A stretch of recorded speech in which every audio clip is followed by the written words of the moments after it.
Welcome, everyone, to Crazy Good Turns, a podcast that recognizes and celebrates people who do great things for others. I'm your host, Frank Blake, and I'm thrilled to have this episode of Crazy Good Turns be part of FinTech South, the summit in Atlanta in 2021. And we have a terrific guest today, Tyrone Ross.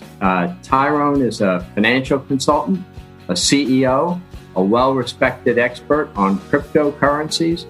He's been recognized, Tyrone, there are a lot here, so I'll just do a quick summary, but among others, Investment News, wealthmanagement.com, financialplanning.com, recognized as one of the real change agents in wealth management. In addition, and most importantly for this podcast, Tyrone has a passion for giving back to his community. And in particular, he's focused on financial literacy and education. So, Tyrone, it's great to have you on Crazy Good Turns. Absolutely. This is an honor to sit and have a conversation with you. I'm really looking forward to this. Thank you for having me. Yeah, same here. Really looking forward to it. So let me start with just a general question about yourself. Where did you grow up? A little bit of your background, your childhood, how those experiences contributed to your current focus. Yeah, I love this part of the story because it takes me to Atlanta. So I am the first generation high school graduate, first in my family to graduate high school, born and raised in New Jersey. My dad is from Guyana, South America. Met my mother, who was a teenage mother, had my sister at 17 years old. So when my mom and dad met, my mother had a 6-month-old, and I came along 6 years later. Grew up in the Edison, New Jersey area, but moved around a lot. Don't really have a childhood home I can take you to or anything like that. And even with graduating high school, I graduated the high school that I went to because we used my aunt's address. So it was a lot of love. There was a lot of good visuals and experiences in the home, but we didn't have much, right? And I think a lot of folks can relate to that.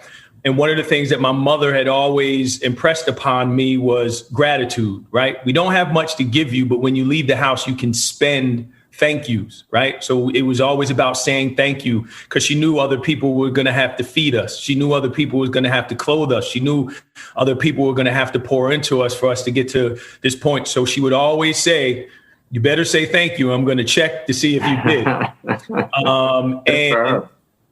And so, graduated high school and, I ran track in high school and was, a highly recruited athlete. And I get a call from this Southern gentleman named Grover Hinsdale, who was the head track and field coach at Georgia Tech University. So Georgia Tech Institute of Technology. Yep. And had never been to Atlanta, didn't know where Atlanta was, didn't know anything about it, but he sounded a lot like my high school coach. And I signed my letter of intent to go to the Georgia Institute of Technology to become a Ramblin' Wreck.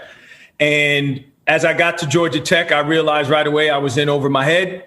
So I still hold the school record. I kicked out twice.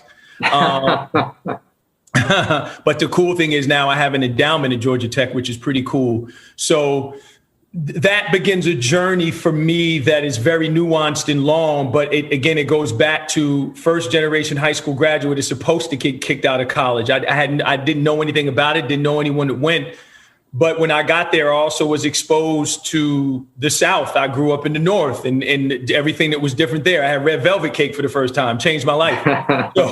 So there are so many different, and again, Atlanta is core to who I am. And I probably visit Atlanta once or twice a year now. And Coach Hinsdale is like a father to me.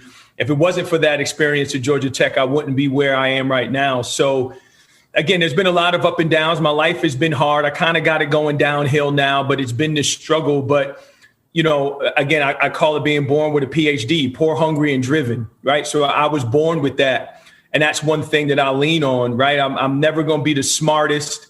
I didn't go to Wharton. I didn't go to Kellogg. I started on Wall Street at 26 years old. I didn't even know what a stock was. I had no idea.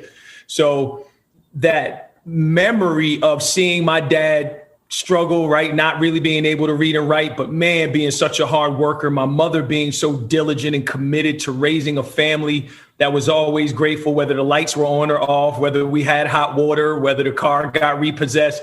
Like it was, we're not going to complain. It could be worse and we're going to be grateful. So there's a lot of nuance there, but that's a good core of who I am and where I come from. So if you could go back and talk to your childhood self, what would you tell him? Failure will be the best thing that ever happened to you. Wow. All right. Explain. So your childhood self goes, whoa, I don't understand that. What are you telling them? There will be very large situations in your life and you will fail repeatedly, starting as a 17, 18-year-old at university. I failed. I tried to make the Olympics 3 times. I failed. I tried to, get into the financial industry and, they take the little personality exam. I failed that. Right. And then my first time getting the license, I failed that. So failure has been this lesson of grit, determination, commitment, desire, will to get better. And even, as a freshman in high school, I ended up, I still have the school record at my school in the 400 hurdles. But my freshman and sophomore year, I fell twice at the state championships, right? Fell once at the 9th hurdle. The next year fell at the 10th hurdle. My junior year, I got it together and won. But it's in literally, right, hurdles in life. So one of the things that I realized is what I'm going to tell my children when I have them is, and what I don't want to do is I don't want to prepare the path for my kids. I want to prepare them for the path. And I think that's what my parents did for me. Everything they put in me allowed me to endure, constantly being face first with the concrete. But as many times as I fall, I get up more committed to fail again better. And I think I've been able to do that. So this is a bit of a side note, but let me go off to the side for a second, because when you talk about failing at athletics, you reached a level of athletics that most every other person can never even dream of. I mean, you were actually you were in the Olympic trials.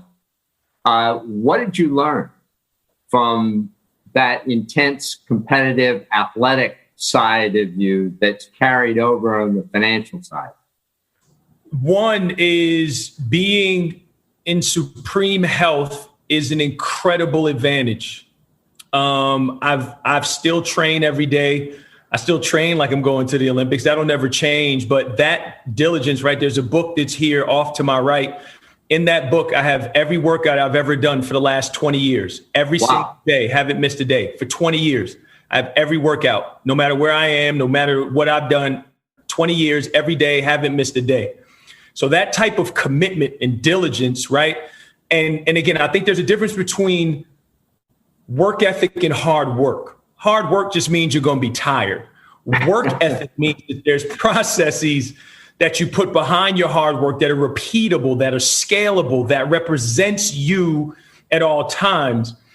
So what I've learned from that journey is there's a certain drive and commitment that goes into achieving anything great, but the ethics of being able to do it when nobody else wants to, meeting pleasure where other people meet pain, knowing that there is a way to sustain performance by food, sleep, repetition.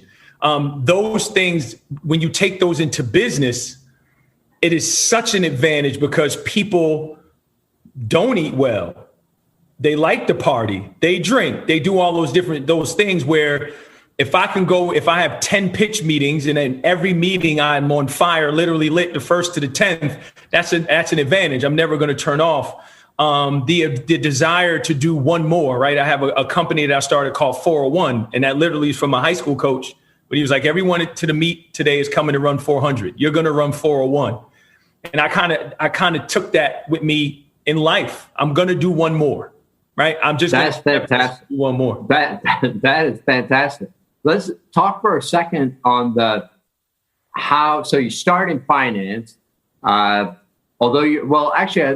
one step back, your degree is in communications.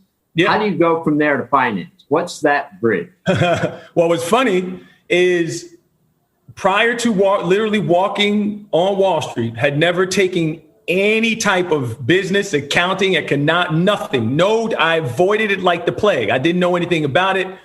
I didn't think it was for me. So I'm in graduate school and a professor says, you'd be great on Wall Street. And I'm like, what street is that? Like, what are you talking about? And he literally had to educate me as to what Wall Street was. I had no idea. And he was like, he kind of walked me through the whole process of what it is and stocks and bonds. I'm like, it was calculus to me at that point. I'm like, what is this? So he helped me get my first job on Wall Street doing investor relations and PR, which is mostly comm, right? It's communications with numbers. Yep. So it's kind of like that initial, right? The baby food before the ribeye, right? And, I started to learn about the buy side and the sell side. And I had no idea of any of these things. So that's kind of how I started. And it became very much a lesson on now why I fight so hard for financial education in America. It was clear to me, these folks are speaking a language that I don't. I'm 26 years old. I've gone my whole life without speaking that language. How is it 90% of the things that they are saying doesn't resonate with me? And I think that's what we've seen exacerbated in the country now. There's this chasm between the haves and the have-nots. What the haves have that the have-nots don't is they speak the language of a capitalist society, which is money. And the majority of people don't speak money. Money is a technology, but it's also a language. So I think that's what I realized. So once I was in the position now to affect change, which I am now, I go, all right, well, children can start picking up financial concepts at 3. We're still doing the stupid stock picking class as seniors in high school. 21 states require a financial education course to be taught. What am I missing? Right. So, that's kind of, for me, there's this duality of when you're around so much wealth and you come from nothing and you're in the middle of that and you go, all right, well, what's the common denominator here? And now it's me. So I'm trying to bridge those two worlds to provide more opportunity for folks that don't have. So talk a little bit about given some of the background that prompted your efforts around financial education, talk a little bit about Learn to Money and what you're doing there. Yeah, so Learn to Money came to be in May of last year. Again, if everyone remembers, and I'm sure they do, last year felt like 10 years. But right around that time, our country was just in the midst of turmoil of riots and looting. And you started to see all the companies start to make this commitment to address all of the issues that we knew were there. We didn't care. But all of a sudden, when it starts to hit our backyard, everyone's like, wait, how do we fix it? And I tweeted, I said, seeing all this stuff about financial literacy now, also bad term, because financial literacy seems to be stigmatized, that it's only for those people. The plebes over there, financial literacy. But I've never heard anyone have an issue with education, right? Just marketing, right? Used car, certified pre-owned. Got to change this. Look at a used car. So I started to use financial education. So I tweeted, I said, hey, why isn't there some small 5-7 minute video that folks can watch that is really exciting, that's about money, that people want to watch repeatedly? And I tweeted it. And I got an email 30 minutes later from a gentleman. He saw my tweet and he goes, are you serious about this? I'm like, yeah, I'm serious. But I don't want to consult the committee. I don't want anyone to tell me what to say or to curate the language. I just want to do it. How much would it cost? Let's figure it out.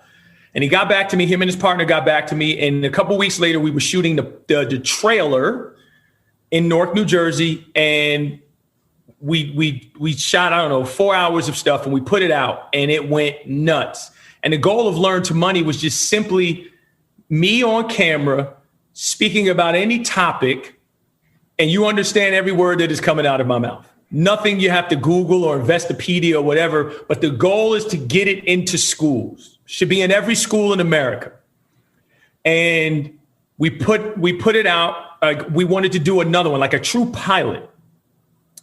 And we raised it, we wanted to raise some money to fund the full pilot episode. And we put it on GoFundMe in literally 2 or 3 days. It's like $25,000, right? And I think we raised up to $40,000. People just loved it. And we shot the pilot and we put the pilot out, and that went even more nuclear And again, so the goal is now we're trying to shoot 10 episodes to get the full episodes out. And then what we want to do is give them away. We don't want to profit from these or whatever. It's literally, we need $500,000 to shoot 10 episodes and we want to give it away. Any nonprofit, any school, any whatever, here's 10 episodes. It's paired with curriculum. It's me on camera. It's 5 to 7 minutes. You'll love it. It's for kids. It's for adults. It's for whoever. And the goal is, again, to get it into every school in this country. And I am fully committed myself. I will travel to every single state, to every impoverished area in every Be careful, Tyrone. Make sure that they hear it. I absolutely will. So that's my commitment because I think it's that important. No child in this country should not have access to a great financial education. They also should be fed, by the way. But every single child, regardless of their color or zip code, deserves a quality financial education. I wake up every morning dumb enough to believe I'm the one to do it, and I dare anybody to stop me. That's awesome. The phrase "learn to money" is an interesting one. Yeah. To have money as a verb there. Yeah. What's your thought process behind that? It was one, again, marketing to be catchy, right? But also like literally learning what it means to money, like to bank, to invest, to earn, to grow, right? Like there's all of these different things. I always say, right, as an advisor, there's only 4 things you could ever do with money: make it, grow it, protect it, transfer it. That's it. There's nuance in there, but those are the only 4 things you could ever do with money, right? So those are the things that we want the youngsters to understand. We're going to teach you how to money. We're going to teach you how to speak it. We're going to teach you how to earn it, grow it, right? All of these different things. So it was just like a play on words that we thought was good, and it kind of resonated, but I think it really spoke to what the goal of the project was. All right. So what's your vision of success look like? What does this look like when it's fully successful? Couple things. One, right, we get the pilot, the full show funded. It's 1. 2, we get it into every school, district, state in the country, right? And it doesn't, at first it could just be every state gets access to it and they show it.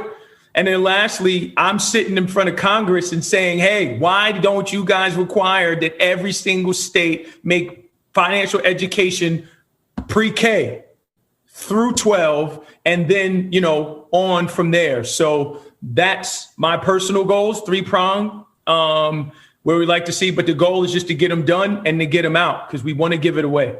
Well, you got a good audience listening to you now on the first part, on the funding part. Yeah.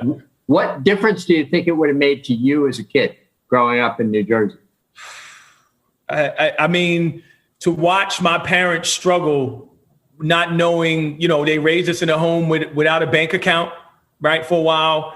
I think for me, it would have just exposed me, right? Expose, educate, empower. Those are the big 3. I did a TED talk on this. Expose, educate, and empower. That exposure is important. I would have been exposed to money and banking as opposed to getting on Georgia Tech's campus. And the first account I ever opened as an 18-year-old is at a Wachovia. And I put the $100 in and I come back for the $100 and a woman goes, you don't have $100. I'm like, what do you mean? She's like, oh, that was the fee. That was the coverage, right? To open the account. I said, wait a minute. I had no idea. That's all my parents, that's all they left me. So I didn't know anything. So I think it stops that embarrassment. It sets you up for success to be able to position yourselves. When I had a roommate and teammate that was watching these funny numbers go on the bottom of this screen, right? And I want to go chase girls and he's still writing down his little stuff and he ends up the treasurer of Disney, right? And then I end up kicked out of school. So those are the things where I think clearly his dad taught him the language of money. Mine didn't. That's, where our lives diverge. So I think it would have helped me there. So one of the things for this podcast that always interests me is you get somebody really successful like yourself who takes the time to turn and help others. And, look, honestly, a lot of folks don't. Who did that for you? Who did a crazy good turn for you?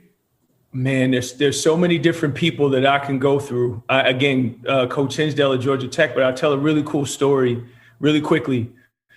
Marty Holleran, my high school coach, he understood where we were as a family, and he would always see me come to, and again, track is a poor man's woman's sport. All you need is a pair of shoes. I couldn't even get the shoes. So I kept coming to practice in these basketball shoes. And he was a young coach at the time. And and I got really big feet. So it was tough for me to get track spikes. So after practice, late night, he drove me to Pennsylvania, right? And we're in New Jersey, to get a pair of shoes and stayed there. And he paid for the shoes. And he bought me my first pair of track spikes. And I'll never forget it, because at that point I realized how much he believed in me. And I want anybody that's ever around me, whether I'm in the elevator, sitting next to you on the plane, we standing in the grocery store, you should walk away going, man, he didn't even say anything to me, but he believes me, right? He believes in me, right? So I just believe that there's so much more in people that I'm responsible for helping them get out, because that's what was given to me. And I'm not sitting here talking to you. Again, I'm still kind of in disbelief that I'm talking to you, but I don't get here unless he buys those shoes, because he put belief in me that challenged me to get better. So I'll forever be grateful to him for that. And that is why I give on the level that I do. All right. So what, for this audience that's listening, both to Crazy Good Turns, but also to FinTech South, and they've heard this and they've heard your passion and your gratitude and the way you express it to others, what should they be thinking about? What should they do after listening to this? Start where your feet are. We are all in a situation where wherever we are, we can affect change right next to us. So I would tell people, one, it is a travesty that we go to bed every night and there are hungry children in this country. NoKidHungry.org, right? Donate there. Feeding America, donate there. But we forget those that are in foster care, those that are in youth detention centers, those that are literally right where we are, the school system that you didn't want to send your kids to. Those kids deserve Wi-Fi. Those kids deserve lunch money, right? I was that kid on the line with no lunch money. Those kids deserve the same thing. So you don't necessarily have to send your kids to that school, but fund them, endow them, make sure those kids have Wi-Fi at school and at home, right? So I would encourage everyone, start where you are. Look around you. You can affect change right 5 meters from where your nose is. Look there and pour all you can into that. And I think if we do that, we will be a better country overall and through. I think the future of this country is bright, independent of party, class, color, creed, denomination. We will continue to be the best country in the world, but we will be because thoughtful giving is taken over, and it's taken over with conversations like this. So I appreciate it. Wow, you cannot find a better ending for this. Thank you so much, Tyrone. What a phenomenal effort you're taking on, and I hope you get a lot of support for it. Absolutely. So thank you. No, thank you for the time. I appreciate you.